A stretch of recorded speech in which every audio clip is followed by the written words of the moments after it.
ओम शांति।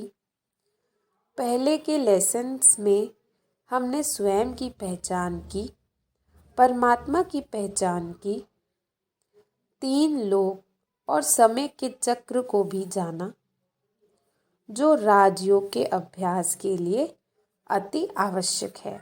आज हम लेसन 6 में जानेंगे सृष्टि रूपी उल्टा व अद्भुत वृक्ष और उसके बीज रूप परमात्मा और मनुष्य के 84 जन्मों की अद्भुत कहानी। भगवान ने इस सृष्टि रूपी वृक्ष की तुलना एक उल्टे वृक्ष से की है, क्योंकि अन्य वृक्षों के बीज तो पृथ्वी के अंदर बोए जाते हैं और वृक्ष ऊपर को उगते हैं, परंतु मनुष्य सृष्टि रूपी वृक्ष के जो अविनाशी और चेतन बीज स्वरूप परम पिता परमात्मा शिव है, वह स्वयं ऊपर परम धाम में निवास करते हैं। चित्र में सबसे नीचे कलयुग के अंत और सतयुग के आरंभ का संगम दिखलाया गया है। वहाँ प्रजापिता ब्रह्मा, जगदम्बा सरस्वती तथा कुछ ब्राह्मणियाँ और ब्राह्मण सहज राजयोग की स्थिति में बैठे हैं। इस चित्र द्वारा ये रहस्य प्रकट किया गया है कि कलयुग के अंत में अज्ञान रूपी रात्रि के समय सृष्टि के बीज रूप कल्याणकारी ज्ञान सागर परम पिता परमात्मा शिव नई पवित्र सृष्टि रचने के संकल्प से प्रजापिता ब्रह्मा के तन में अवतरित हुए और उन्होंने प्रजापिता ब्रह्मा के कमल मुख द्वारा मूल गीता ज्ञान तथा सहज राजयोग की शिक्षा दी, जिसे धारण करने वाले नर नारी पवित्र ब्राह्मण कहलाए। ये ब्राह्मण और ब्राह्मणियाँ सरस्वती इत्यादि, जिन्हें ही शिव शक्तियाँ भी कहा जाता है, प्रजापिता ब्रह्मा के मुख से उत्पन्न हुए। इस छोटे से युग को संगम युग कहा जाता है, जहाँ परमात्मा सर्व आत्माओं को मुक्ति व जीवन मुक्ति का वर्षा देते हैं। विनाश के पश्चात आत्माएं अपने पिता परमात्मा के साथ अपने घर परम धाम चली जाती हैं। फिर सतयुग की शुरुआत होती है, जहाँ 9 लाख आत्माएं आती हैं। ये वही आत्माएं नंबरवार आती हैं जो अभी वर्तमान समय ईश्वर की शिक्षाओं से पावन बन सतयुग के लिए तैयार हो जाती हैं। फिर धीरे धीरे समय के साथ साथ आत्माएं ऊपर से नीचे उतरती रहती हैं। जो आत्माएं नीचे उतरती आती हैं, फिर वो वापस कलयुग के अंत में ही जाती हैं। जब परमात्मा स्वयं लेने आते हैं, तब तक वह आत्माएं यही शरीर छोड़ फिर नया शरीर ले अपना अपना पाठ बजाती हैं। इसलिए जनसंख्या बढ़ती जाती रहती है।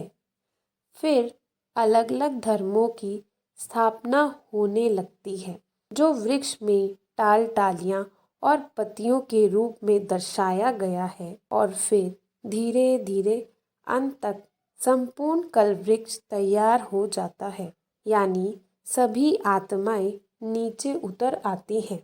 इसके पश्चात कल्प वृक्ष का प्राकृतिक आपदाओं, अंतरराष्ट्रीय युद्ध और ग्रह युद्धों द्वारा विनाश हो जाता है। इसी को विस्तार से भारत के उत्थान और पतन के इस 84 जन्मों की सीढ़ी के इस चित्र में दर्शाया गया है। A wonderful story of rise and the downfall of Bharat. परमात्मा ने बताया है कि मनुष्य आत्मा 84 जन्म लेती है।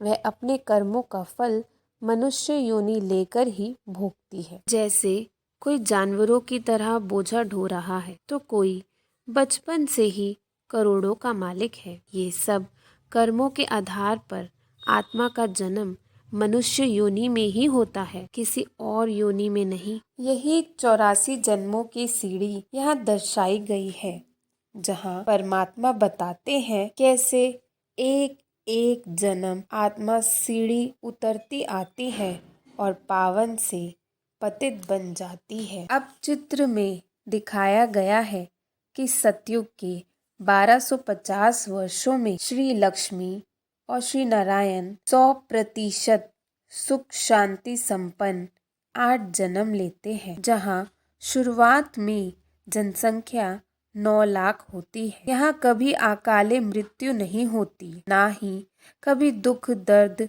आदि बीमारी होती है। यह प्रकृति भी अपनी सतो प्रधान अवस्था में होती है। यहाँ एक ही मौसम होता है, इसलिए कभी भी देवताओं को स्वेटर पहनते हुए नहीं देखते हैं। यहाँ सब कुछ सोने का होता है, इसलिए इसको गोल्डन एज कहते हैं। अब 8 सीढ़ी उतरने के बाद त्रेता युग शुरू होता है, जहाँ आत्मा की 14 कला होती है। त्रेता युग में आत्माएं 12 जन्म लेती हैं। इसे भी स्वर्ग कहा जाता है।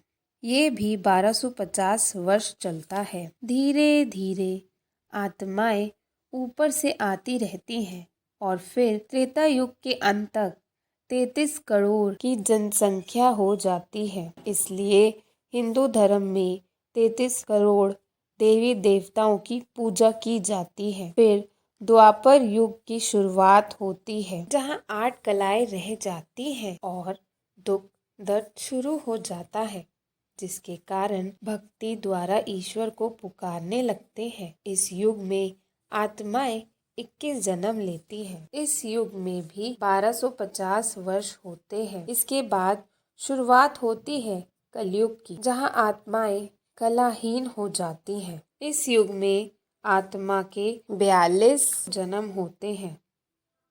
अब आत्माएं अपने आप को भूल जाती है कि हम एक आत्मा है, जहां ईश्वर को ना जानने के कारण कई स्थूल चीज़ों को पूजने लगती हैं और ईश्वर के नाम पर खुद पर और बेजुबान जानवरों पर अत्याचार करने लगते हैं। कई भाषाएं हो जाती हैं और अब समय आ जाता है परमात्मा के अवतरण और सतयुग की स्थापना का। तो फिर 1936 में परमात्मा आकर बताते हैं कि तुम ही पूज्य यानी देवी देवताएं थे और अब पुजारी बन गए हो। इसे पुरुषोत्तम संगम युग कहते हैं, जिसमें एक ही जन्म होता है। अब विनाश बहुत जल्द होने वाला है, इसलिए जितना समय है ईश्वर की शिक्षा ले, उन्हें याद कर पवित्र बने, तो अंत में होने वाले कष्टों से बच जाएंगे। ओम शांति।